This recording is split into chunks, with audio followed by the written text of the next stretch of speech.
going to be on the firing side as well, answering questions. I'm the CDG's not just the policies. No hiding behind the scenes.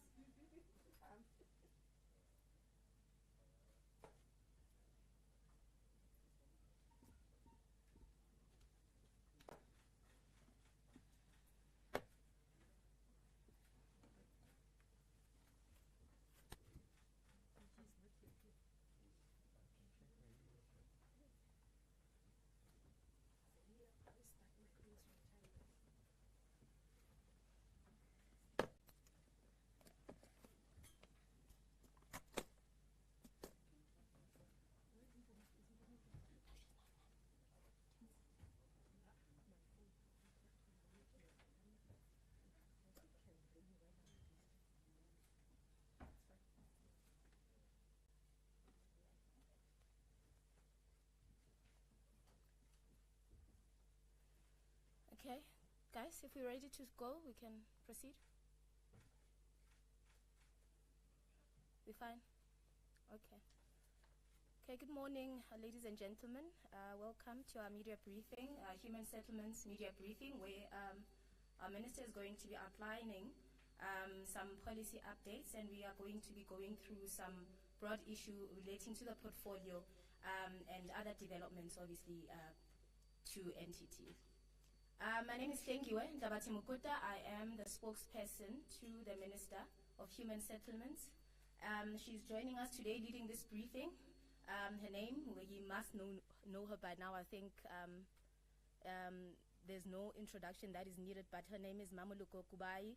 And we are joined also by DDGs from the Department of Human Settlements. Without further ado, I'm going to request the Minister to come and outline for us the purpose of this media briefing. Thank you so much.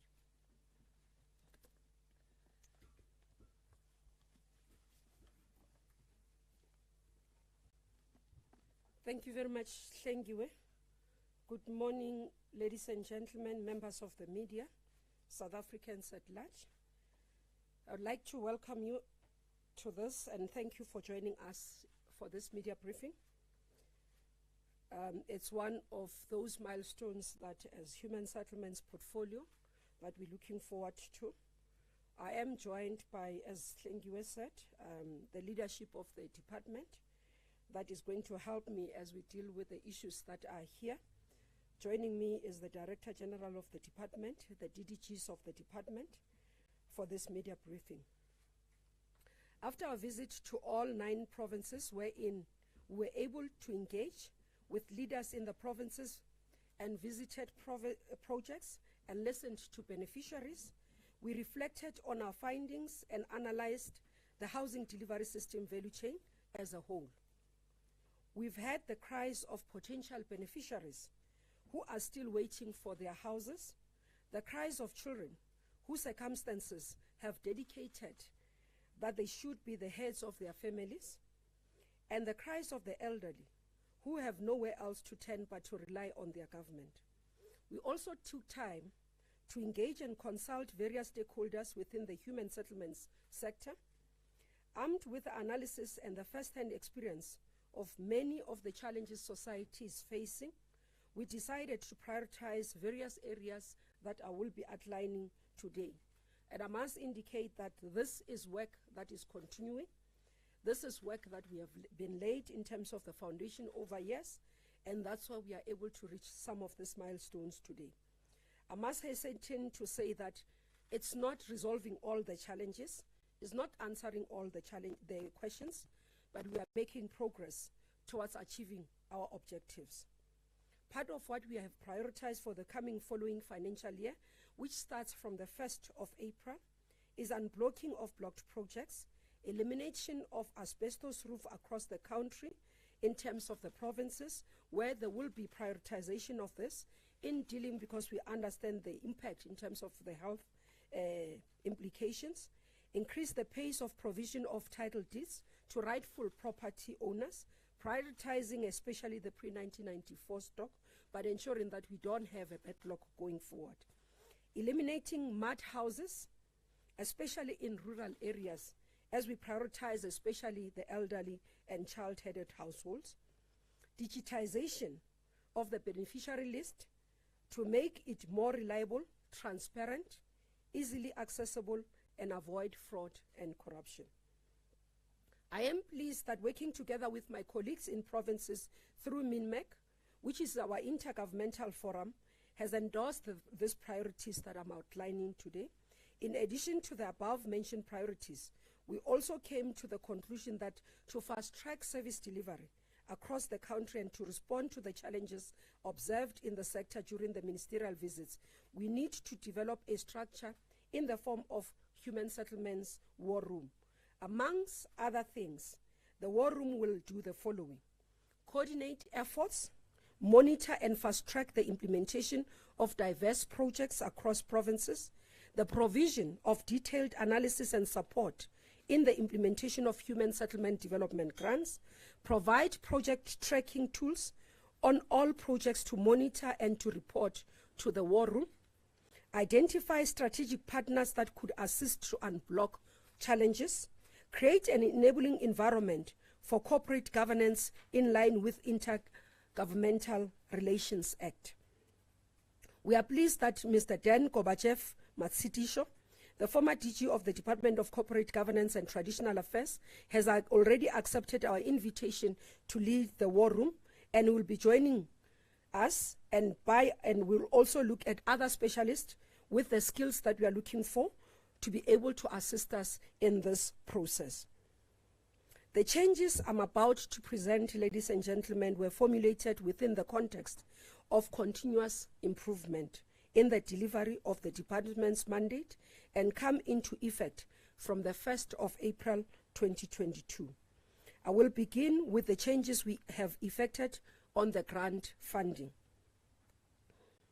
On HSDG, which is Human Settlement Development Grant, having realized that there are many incomplete and complete projects that have not been occupied because of lack of bulk infrastructure, we decided to intervene towards resolving this problem. In this regard, the structure of the HSDG has been reconfigured to allow for delivery of bulk infrastructure, and the allocation for bulk has increased from 3% to 5%, but backed by a good plan. If the province wants to increase to 30%, we require them to provide us with plans in place that would be approved by the Department of Human Settlements and National Treasury, and that they will be able to spend 30% of that HSDG grant to be able to resolve the bulk infrastructure in their provinces.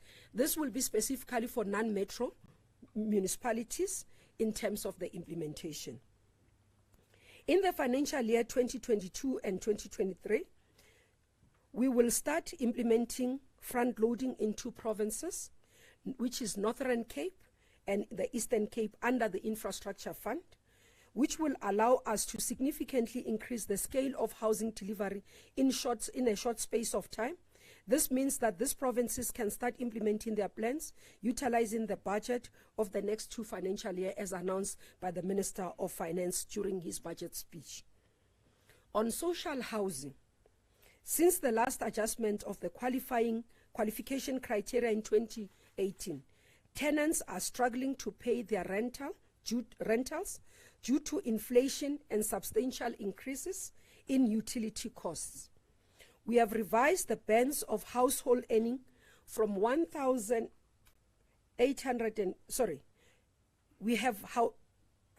the bands for household earning, which means from the 1st of April, the band will be 1,850 to 22,000 gross monthly income to qualifying, as opposed to what we had previously as a qualifying criteria income, which was at 1,500 to 15,000. This will align with the broader definition of the affordable housing program, such as FLISP. On FLISP, FLISP is a housing subsidy for the first-time home buyers to assist with purchasing a home. You can understand that we've been battling with this FLISP language, and that's why we've decided, and somebody was saying to us, are you changing the policy or just the name? We've decided to call it Help Me Buy a House from the 1st of April, so that everybody can understand and easy to follow on what we are trying to do. For buyers to qualify, they have to fall within a certain income bracket that is considered as the gap market, or what we call the missing middle.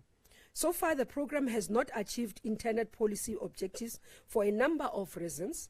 With effect from the 1st of April this financial year, the program will also extend to non-mortgage housing finance facilities and accordingly, Help Me Buy a House, which previously known as FLISP, may be used in combination with one of the following products and situation. Firstly, housing loans granted or guaranteed by pension and provident funds, unsecured home loans from any registered lender, housing loans granted or guaranteed by cooperatives or community-based saving schemes. The program can be used in combination with individual own resources or savings as well. Housing loans supported by employer-based schemes such as government employee housing scheme or private sector employer assistant housing schemes. Housing loans supported by permission to occupy issued by government or recognized traditional authority. And also the quantum range for this program increases by between 7.2% and 10%. The change, we believe, will go a long way in enhancing affordability of home loans, as households will be able to put in higher deposits for their home loans or cover other housing acquisitions or building costs permissible in the policy. This will enable all qualifying South Africans to access this subsidy in both rural and urban areas of our country. We look forward to seeing a large increase in uptake in rural provinces and delivering on People's Section 26 right. Our key partner in delivering these programs are lenders, in particular our commercial banks, and of course other lending institutions offering housing loans. I am comfortable and have been working in terms of our teams. They have also reported that BASA and NHFC have negotiated a memorandum of agreement to partner on the delivery of FLISP, or Help Me Buy a House, which I hope will be signed soon.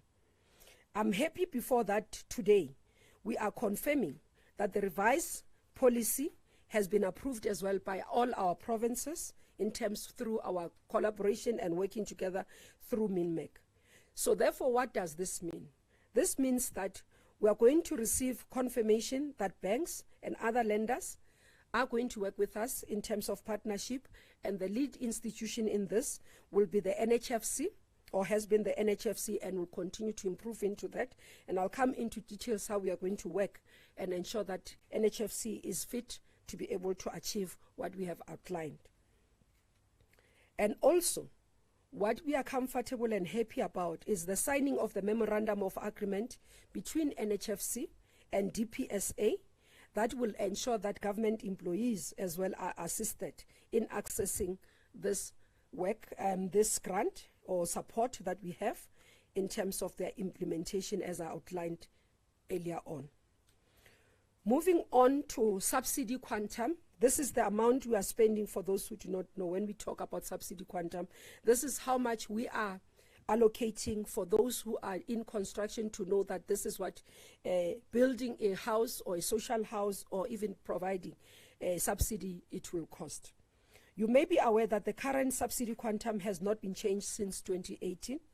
In the period between then and now, the quantum has been affected by inflation, which was starting to have an effect in the quality of housing units where we were providing in terms of our beneficiaries.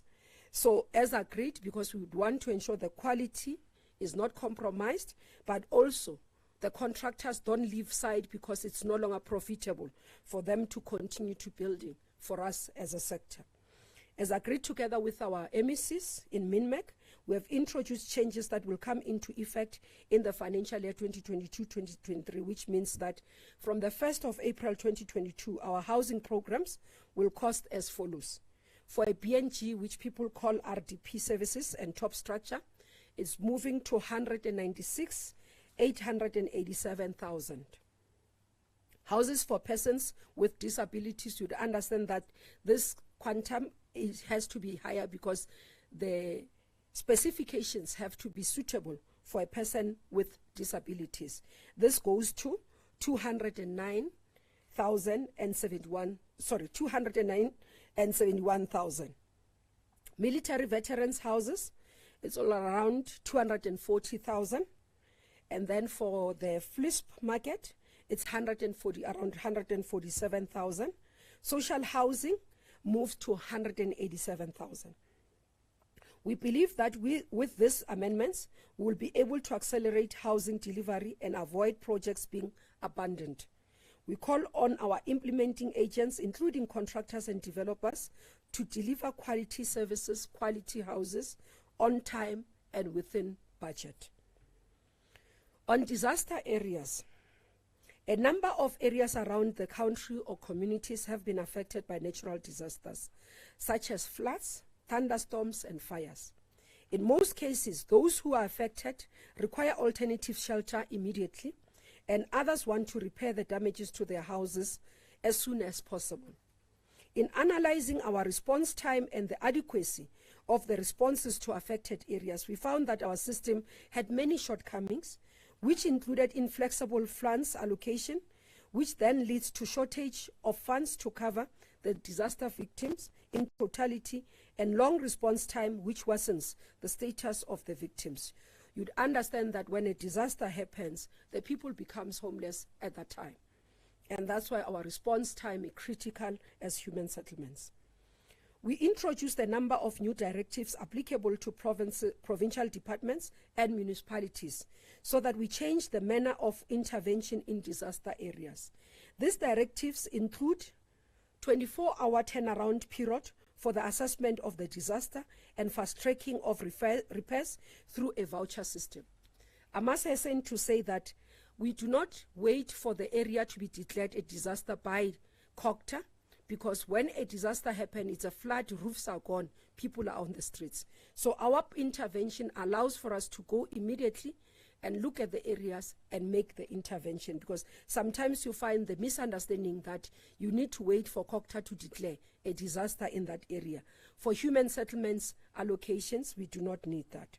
With regards to financing, provinces and metros are now allowed to utilize available funds from HSDG, USDG, which is HSDG is Human Settlement Development Grant, USDG, Urban Settlement Development Grant, and ISUP, its Informal Settlement Upgrading Program, to intervene in dealing with the damages.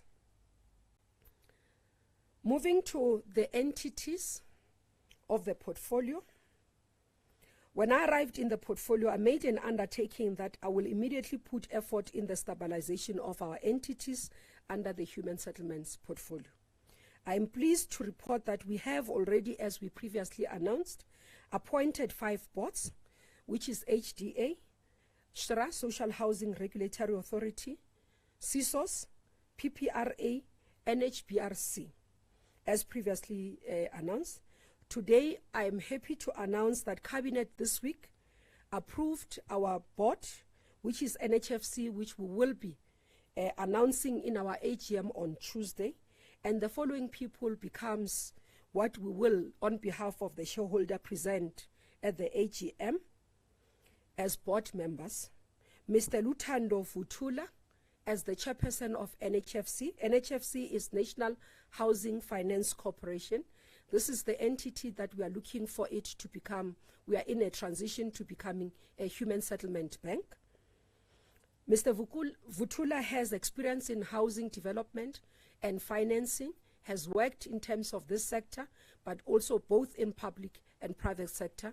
And we are comfortable and happy and confident that he's going to steer the ship towards the right direction and improving on what has been laid as a foundation by previous boards and the teams that has worked there.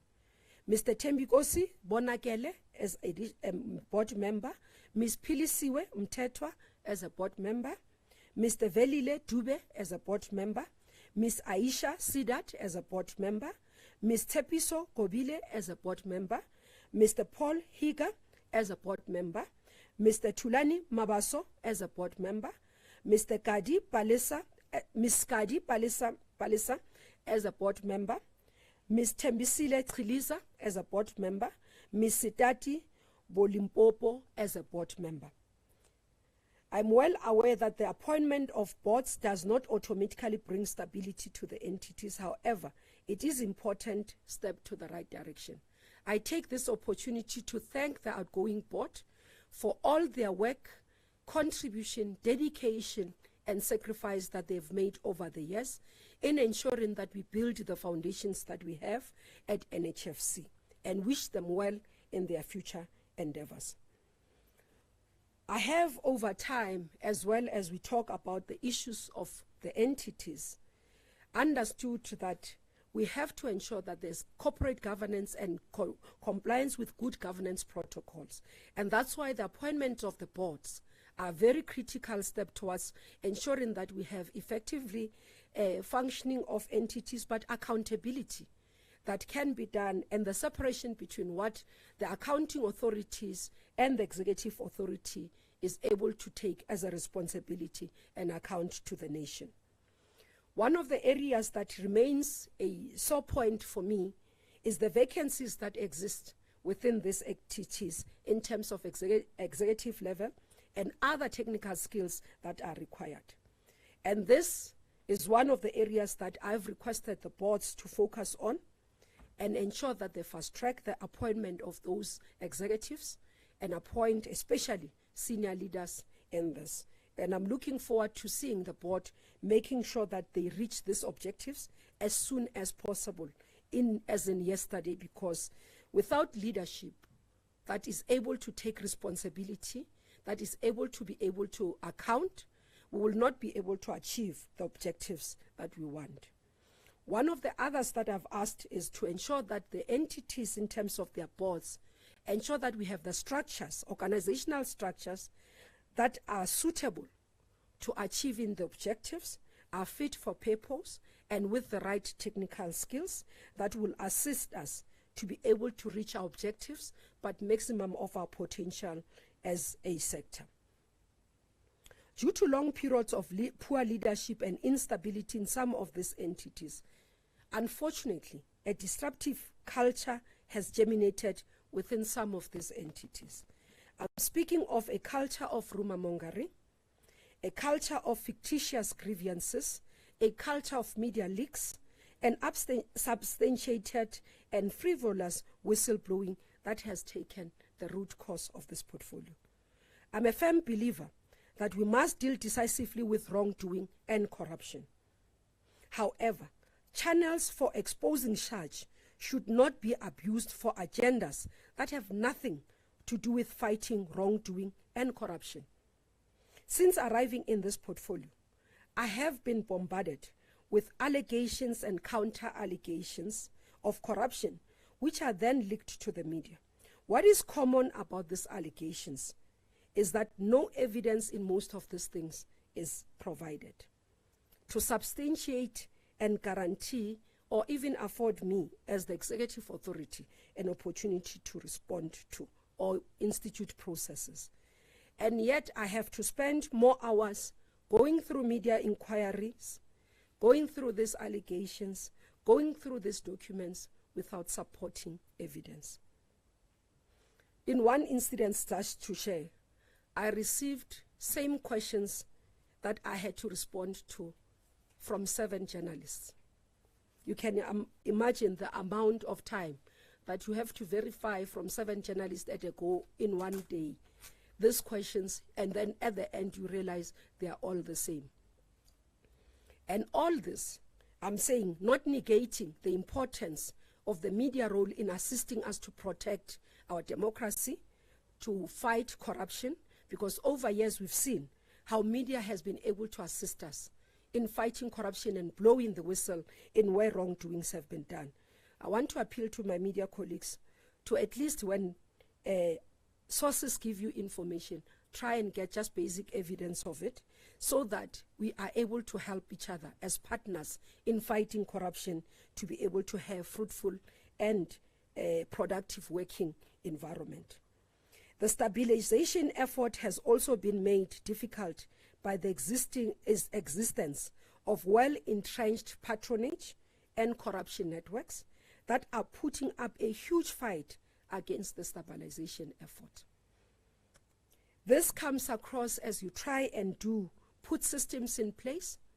Sometimes you see it with the questions that you receive, that this is a fight back against what we are trying to do as putting systems, because where there are no systems, it allows for wrongdoing to happen. And I want to say, my commitment in fighting corruption, my commitment in protecting whistleblowers, my commitment in ensuring that there's value for money to all South Africans in the human settlement can be questioned, and I remain firm on it. But I need all of you to help me in ensuring that we are not distracted from the real work, in ensuring that service delivery happen to the people of South Africa. I wish for the new board in terms of the work, I wish for the new board to be given space to focus on the task of stabilizing the entities of which they are responsible, and not to be occupied with conducting investigations for which they are hardly capable of conducting. I have therefore decided that I will be approaching Special Investigation Unit to conduct an investigation in all our entities where there are claims of wrongdoing and corruption. We'll provide them with some of the documents that we have in the entirety of the portfolio, so that they are able to sift whether some of these issues, because they will have capability and the know-how of doing this without us interfering with the work, but not being distracted at the task at hand. I have said elsewhere that wrongdoing and corruption will be dealt with without fear or favor. And I encourage those with this evidence to be able to provide this evidence to us through the SIU.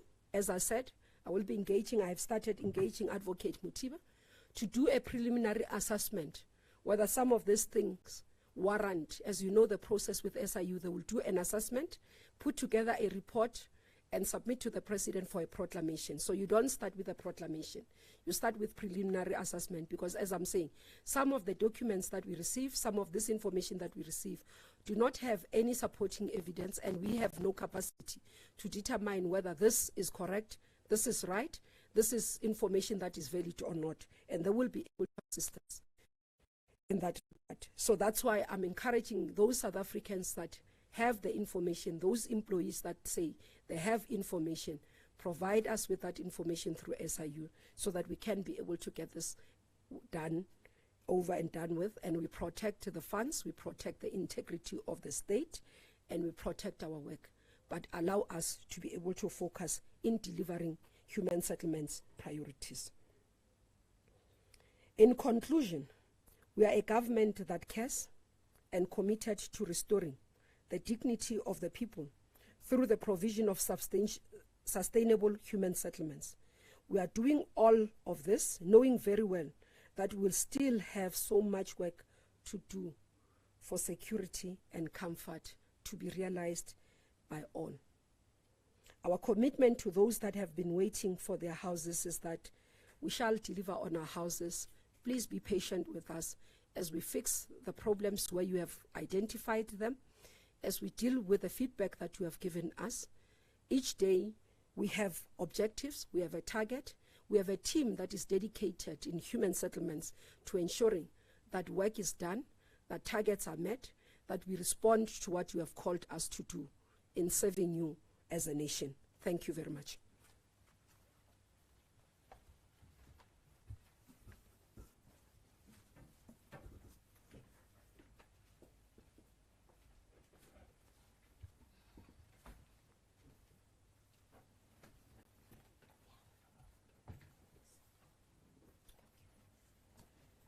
Thank you so much, Minister, for that outline of what brings us here today. Welcome, DG. We are also joined here by our DG, Mr. Nshangana. So I'm going to allow this time for questions. I know that our media colleagues are quite eager to ask their questions. I'm going to open this session. If there's anyone at this point who may have a question for the Minister, the DG is also here. You are welcome to pose it. Okay, I have Bilani Pahadi there at the back. You can go ahead. Right, thank you very much. Thank you so much, Minister. My name is Bilani Pahadi. I'm from Newsroom Africa. Just a few questions that I was hoping you could assist with. There are houses that are illegally occupied.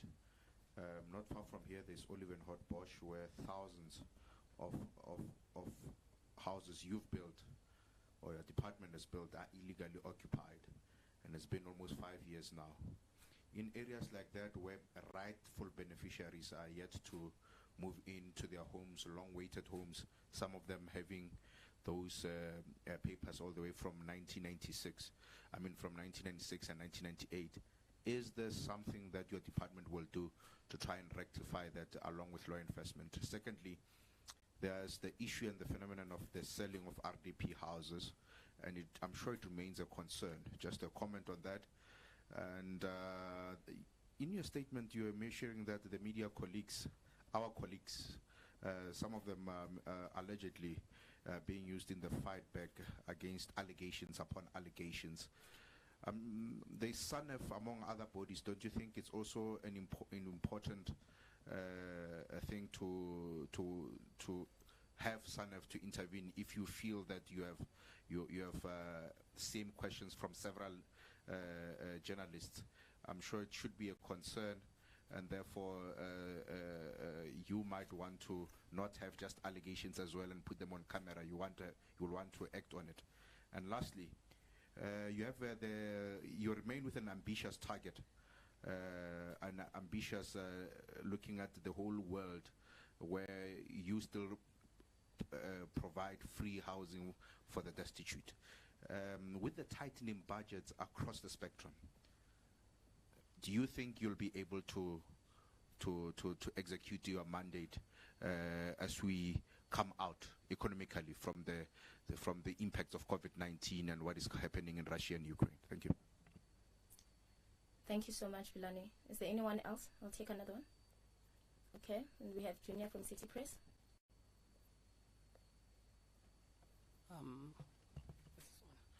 Good morning, Minister. My name is Junior Kumalo from News 24. I just have one Apologies, question. Junior, for that. News 24. Apologies for that. No problem. Yes, I'm at News 24 now. The Minister spoke about journalists sending the same type of questions to her office. Would it not then be because the staff, especially at HDA, have tried to communicate with the Minister and with the HDA board, and they feel like they have not succeeded in getting their message across to the Minister? Because some of these complaints were actually sent to the Minister and to the board in January, and there was no communication back to the employees that work at the HDA. And whilst we're still at the HDA, there are two executives that are being accused of serious misconduct, and the board is not acting. The board said that there has been an investigation law firm appointed to investigate these two officials, but the same officials are the ones that are picking the law firm. So those are some of the complaints that the employees themselves are raising with the Minister. Even this week, the media has been alerted that the same executives have gone to finance and asked for the documents for the 5 contracts that are in question. And those 5 contracts are worth almost $250 million. So would then the Minister consider intervening, because the board seems like it has failed in this situation? They are allowing these same executives to investigate themselves, basically. Thank you, Junior. If there's another one, I'll take it, and then we can allow Minister to respond to those questions. No one else? Okay. All right. Ma'am, I think we can respond. The DG. Okay, DG, please, if you can come and respond to some of the questions.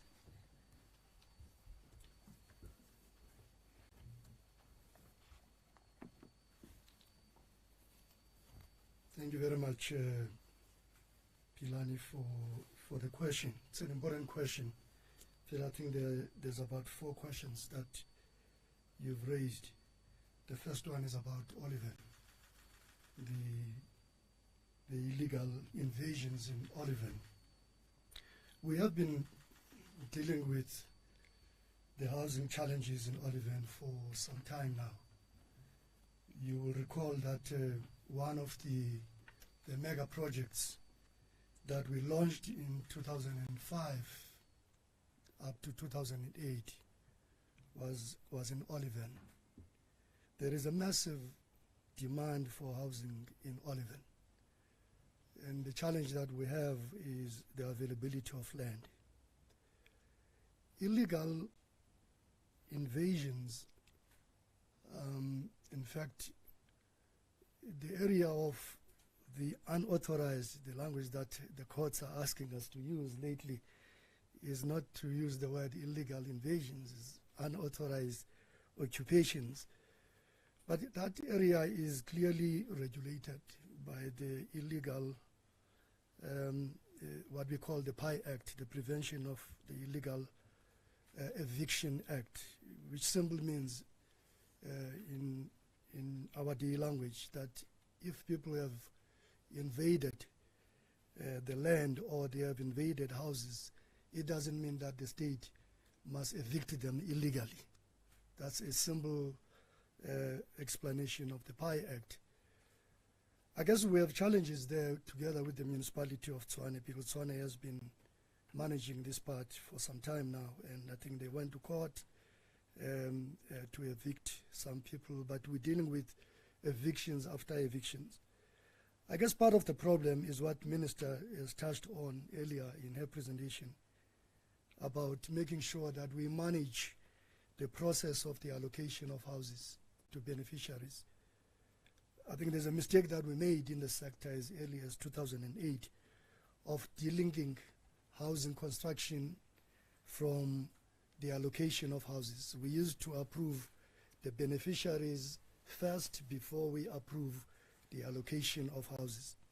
But we delinked that process in 2008, and I think we're going back there to fix that problem.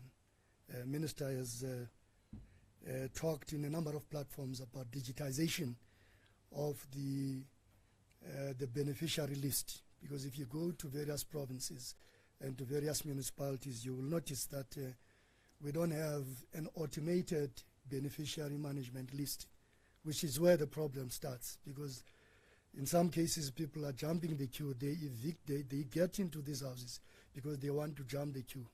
Some of them, they get into these houses because they have no confidence in the management of the beneficiary list. And this is one of the problem areas that the minister has prioritized. The Oliven challenge is not just about the invaded houses, it's also about the invaded land.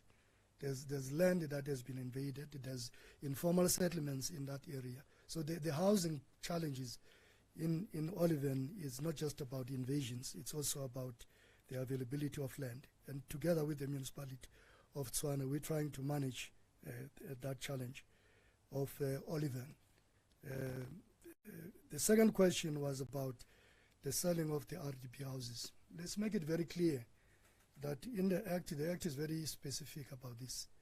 It doesn't say that beneficiaries are not allowed to sell the houses, those who have received the houses. I'm assuming that you are referring to people who have received houses and who have decided to sell the houses. You are allowed to sell the house, but government has the first right of refusal. In other words, you have to sell that house to government first if you want to move. For whatever reasons, if you want to move out of Pretoria, or you want to move out of Cape Town, where you have been given a house and you're going somewhere, you can sell that house to the state, to the provincial department, and the provincial department or the municipality that is accredited will have the first right of refusal. But if you're talking about selling of RDP houses in general, that's an illegal act, and I think it needs to be dealt with as such, and we need to report it. I think you have a responsibility there as media people to report it to the law enforcement agencies, and to report it to the department, to the minister and the department, so that we can act on it. if you do have evidence. And then we will ask all the law enforcement agencies to assist us to deal with that matter, including the intelligence, the crime intelligence with the SAPS. There was a question about the matter. Minister will take care of all the questions around the board because she has acted on those issues, and she will answer those questions explicitly. And again, in all of that, we should remember that due process is important in whatever we do. We don't want to run ahead of ourselves and not do proper investigations. But I'll leave those questions to Minister, because Minister has interacted with the board and he has given board members clear instructions on what they need to do. Why are we still providing free housing? Well, it is a constitutional obligation for the state to provide free housing.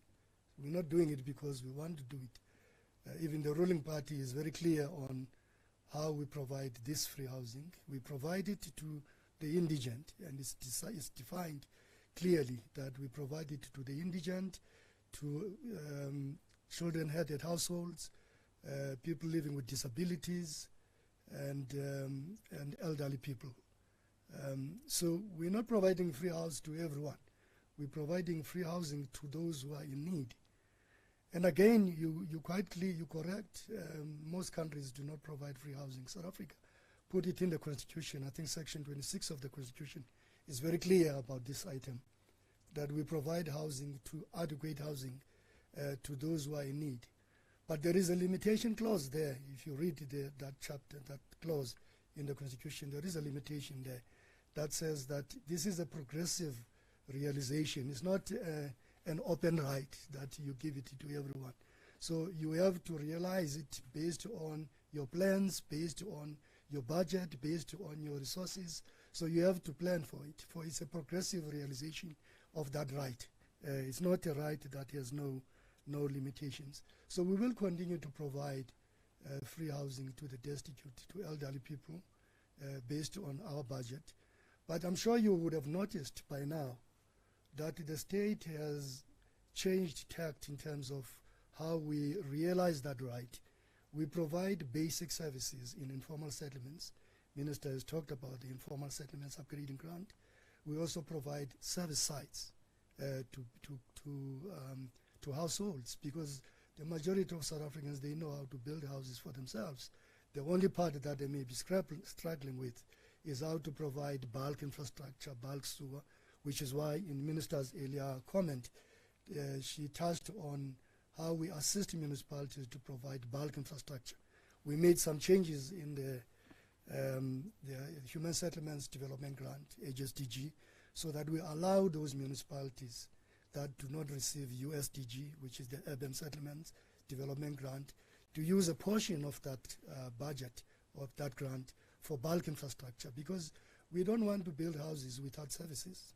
We made it very clear that where we build houses, we want to make sure that there are services first. You can't start with top structures and worry later about bulk infrastructure, which is why Minister has made those changes in the HSDG. I think I've covered most of the questions that were raised by Pilani. I think the questions that Minister will attend to are the questions that were raised by Junior around HDA. Minister will be able to deal with the specifics there. If we have not covered your question adequately, Pilani, please feel free to follow up. Thank you very much.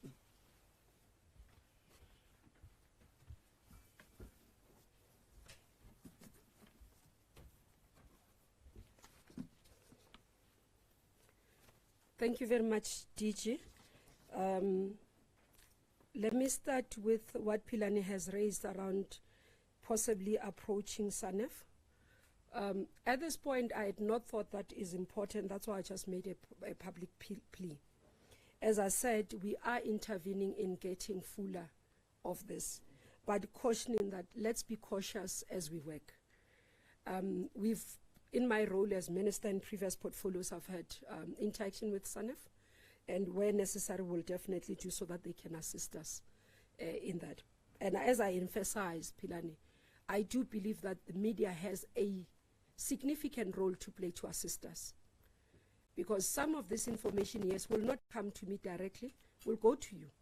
And that's what I'm saying. As it comes to the media, at least ask for certain information so that when it comes to me, you are able to assist me and I can act so that it doesn't become long.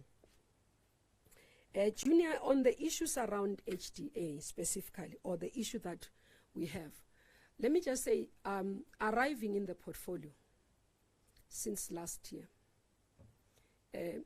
not only in HDA, all the portfolio and the entities, you'd find one allegation asked after the other. And my issue is, if it's an allegation and then you do preliminary assessment, you ask questions, and you find that there are answers on what is being, and they satisfy you, there isn't a need for you to continue, as I'm saying. There would have been in all the other areas. Where it's an issue where you are saying, give me evidence, give me report, and you get report that you can investigate, then you start. And as DG said, you'll have to do due process. So it's not only at HDA. Let me just zoom into HDA. And perhaps the issue of, for example, I received a whistleblower letter in January. Within 2 days I received that, I wrote back formally to the whistleblower, outlining what the Act puts as an obligation to me, and made a commitment that the board will have to deal with it. I called the board chair, I wrote to the board chair. I know for a fact that the chair of the subcommittee that deals with human resources in HDA met with a particular individual, placed options to say, this is what, if you think that we should be able to protect, because the Act says this is how we should protect. The individual said, no, no, no. Because if, for example, you say to me, I can't work in this environment because it's not conducive, as an employer, I have an obligation to make an alternative arrangement. I make that alternative arrangement. You come and reject it as a whistleblower. So those are some of the difficulties that we have. Then the other one that came was a WhatsApp message. Derogatory, inappropriate. Actually, if I was another person, I would have charged that individual. But I decided to say, because you are building relationships, you are trying to build confidence from staff, to say, I will listen to you. And that's what we want to do. And my appeal consistently is that let not the open door policy be abused. So I've met with HDA executives before the board appointed during the time of the administrator. I appealed to them to focus on the task at hand and allow us space. You'd note that we had investigations that related to Dalana with the SIU. We've acted. Immediately SIU came with a report, we went and acted. And I asked for a report. Now, currently, you're talking about 2 executives. The allegations are against 4 executives. So HDA has 9 executives. In the 9 executives, 3 are acting. The CEO is acting, the CFO is acting, 3 regional heads actually are acting, head of legal is acting. So I'm just trying to point a picture of the entity that we are dealing with. Now, that's why I said to the board, prioritize the appointment of the CEO and the CFO. They have submitted to me recommendations. So interviews have been done, have been concluded. They've made recommendations that I received last week, and we are processing. As soon as possible, we'll be able to get the approval of those. Now, whether the board has failed, I don't think so. We are being unfair to the board, Junior. This board was appointed on the 1st of November. They went through inductions. They went through taking over the entity, understanding what are the issues. And they prioritize, I'm saying they appointed, and we now have a recommendation of the CEO and the CFO. They've had to deal with annual reports, Auditor General's reports in terms of what has been raised, and prepare for this financial year in terms of annual performance plans and strategic. These are not full-time people in HDA. So the boards that we appoint are not full-time executive or full executive, neither is even the chairperson. In the short time that they've been there, I'm highly impressed by the work that they've done. And I think they've really even put more efforts.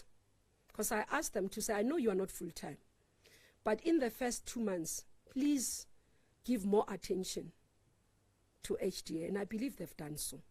We are sitting with a point where we now have an annual performance plan in place. We are sitting with a point where we have recommendation of CEO and CFO in place within the short space that they've been. Does that result in saying that they have not done their work? No. In the issue of allegations, when the board arrived, because first allegations as well started, as I said, they started, it's around several people. Others, it's allegation that they've been appointed inappropriately without qualifications. Others is allegations of contracts, as you are saying. Others is allegations that are following them somewhere. So it's quite a number of them. Others, it's issues of collusions. As I'm saying, when you look at the veracity of what is being recommended, the board has no capacity to do those investigations at all. And that's why, as the minister today, I'm saying officially, I have decided to approach the SIU to help us.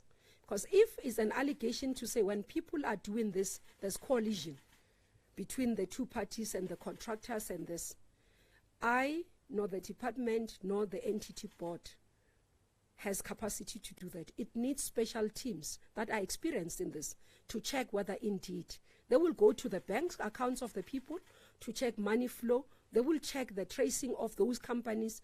It needs people who have the capacity to do that. Now, and my appeal to the staff is to give us space. You see, it becomes a bit of a challenge if you report something. You are told we are going to put a process. You are told that we are going to investigate. But then you want to dictate that it must be finished within 2 weeks. It can't be right. There is no way, because one of the things that government loses court cases is because we are accused of not following due process. We rush into decisions. We rush into acting. And when we want to do the due process that we are expected, then we are accused of derailing. It's something that sometimes you find yourself trying to balance, and it's not easy. But my appeal to all the staff in all entities, because it's not only HDA, we are focused on HDA because you've raised it. All the entities where they've raised issues, they've raised complaints, they've requested us to investigate, I assure them, I will hold the board accountable. But as the minister, I can't intervene. I can't go and deal. For example, I got somebody asking me if I know somebody who's not even another executive who's not at the level that I get involved, that has been suspended. And I asked, where do I get in here? Unless if you are saying to me, because if it's the executive that is senior CEO or somebody has suspended this person, then if it's undue process, the person must go to the board. Only come to me after the board has intervened. Now, I get media questions about something like that. And then I ask, but shouldn't this question be to the board? Why am I being asked as the minister to answer this? And that's the context I'm trying to raise these things as a minister. Now, similar with the issues around the contracts and all that, I wouldn't know who does what, because those are operational matters.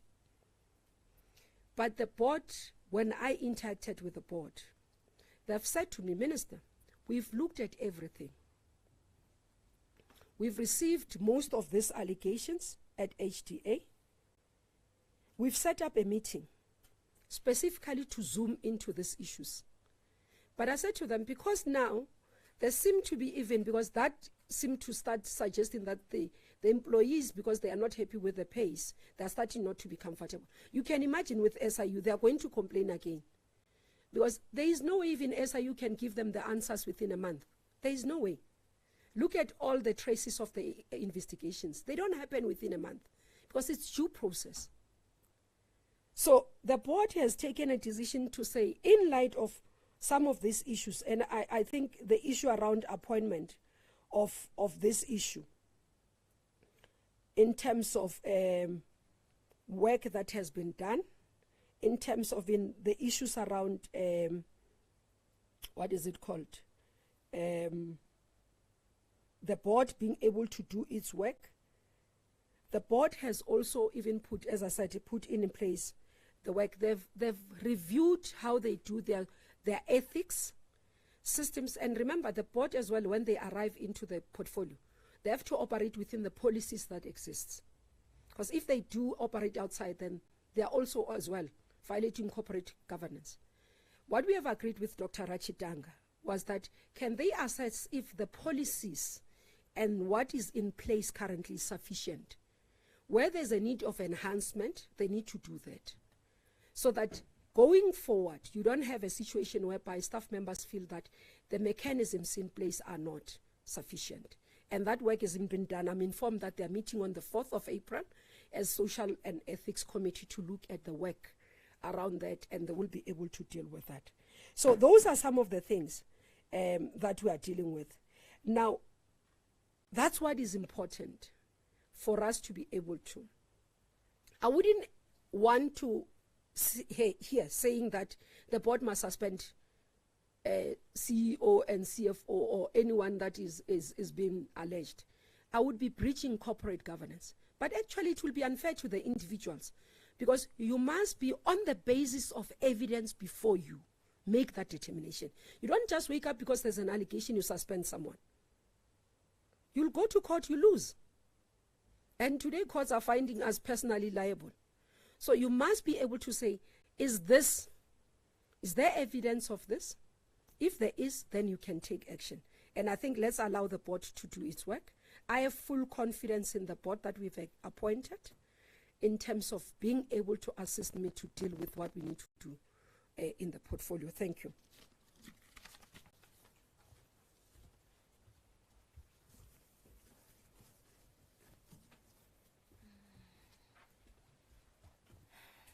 Thanks for that, Minister. I hope that colleagues were clarified, the specific colleagues who asked the questions.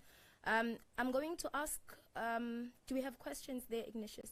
Okay, we don't have questions on the WhatsApp line, but we do have a question right here in front. You can go ahead, ma'am.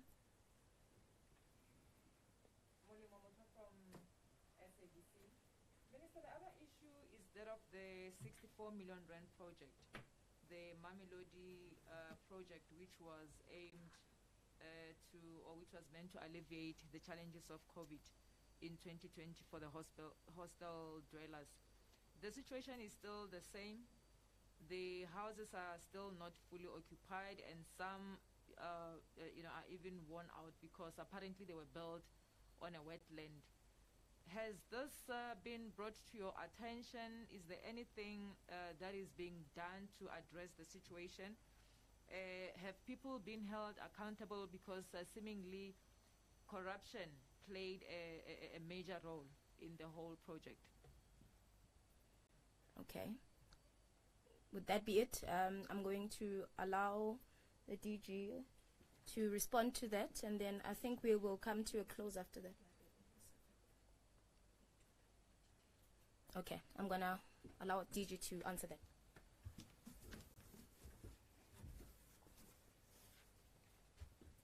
Thank you very much for the question, Malem.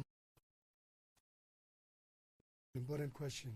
Minister addressed it partially when we talked about the Talan hostels. Let me first explain the structure of that contract for delivery of these temporary residential areas, as we call them, or temporary residential units.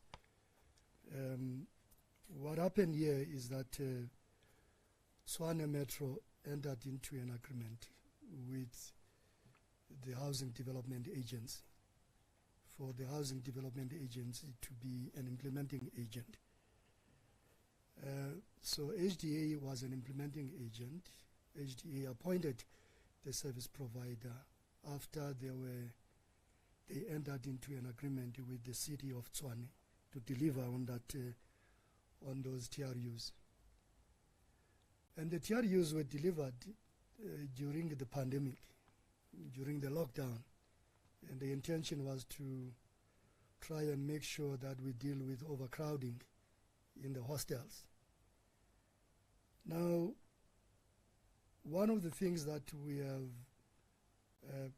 perfected in the sector is to make sure that for every project that we implement, we get into a social compacting arrangement with the beneficiaries, so that by the time we deliver the product, it becomes a product that the beneficiaries themselves wanted. I think in this case, there are quite a number of things that went wrong. One of them, one would argue that maybe there was not enough or adequate consultation with the beneficiaries. And you may ask a question, how adequate is adequate consultation? And we can have a debate the whole day about it, because some of the officials in Tshwane and at HDA have minutes of some of the meetings that took place before those units were delivered. But we don't want to sit here and be defensive about it. I think there is a problem and it needs to be resolved, because those units, some of them were rejected by the beneficiaries themselves. And this is a matter that Tshwane and HDA are busy with. There is a service provider who was appointed, but I'm told that the service provider vacated the site and that service provider is no longer there. We have been discussing this matter with the group executive head of Tshwane, Ms. Nonto Memela, who's responsible for human settlements, together with Silo Chipo.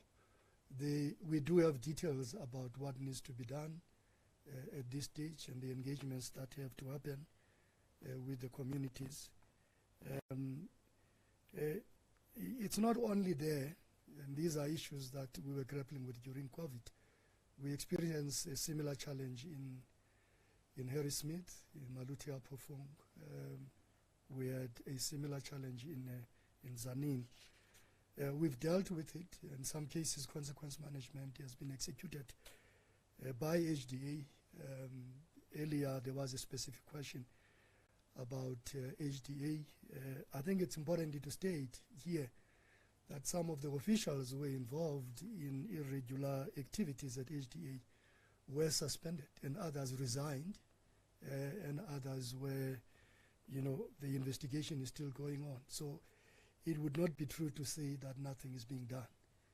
There's a lot of work that has been done by this current board and by this minister to make sure that consequence management is executed. Here, I think the bigger issue is not so much about the contract itself. It's not so much about corruption on the Mamelodi Hostel TRE.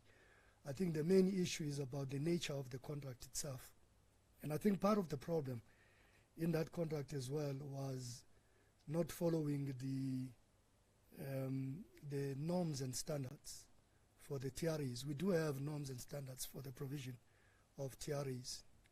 The National Department will be updating those norms and standards, but the current norms and standards were passed in 2009-2010 financial year. In some cases, the norms and standards were not adhered to, and we wrote to HDA and to the Metro to adhere with the norms and standards, which was the problem as well in Talana, in Limpopo. Because in some of these areas, just to give you an example, because we had a similar problem in the Free State.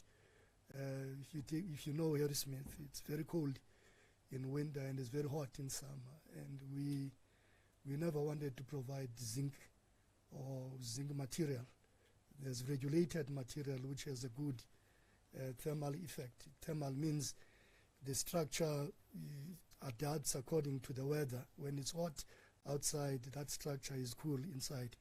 And when it's cold outside, that structure retains the heat. Those structures, the temporary residential unit structures, are clearly regulated by the National Department. And we wanted HDA, together with the metropolitan municipalities and provinces, who are our implementing partners, to adhere to those structures and not deliver structures that are not good for human habitation. So we wrote to them and we asked them to rectify. And I suspect that's what Tshwane and HDA is busy with. We can provide to you further details as to what is it that Tshwane and HDA are planning to do in that area. There will be further discussions on these issues. I think Minister will avail herself to deal with some of the issues, including the issues around the board. But I want to invite you to look at the quality of the board members that the Minister has appointed in all the entities, not just the NHFC. If you look at the one that we have announced today, those are people who have been in the business of development finance for a very long time and are highly experienced. The same applies to HDA. You look at the chairperson of HDA, Dr. Raj Tanga, who's in the business of built environment for a very long time. So we do have good quality in our boards, and we trust that they will assist us to turn those institutions around. There are some green shoots, if I may say, at the HDA. I think there are quite a number of good things that they are busy with, but once the position of the CFO and the CEO are filled, and that process is almost 90% complete, I have no doubt in my mind that HDA will be back on track. Thank you very much.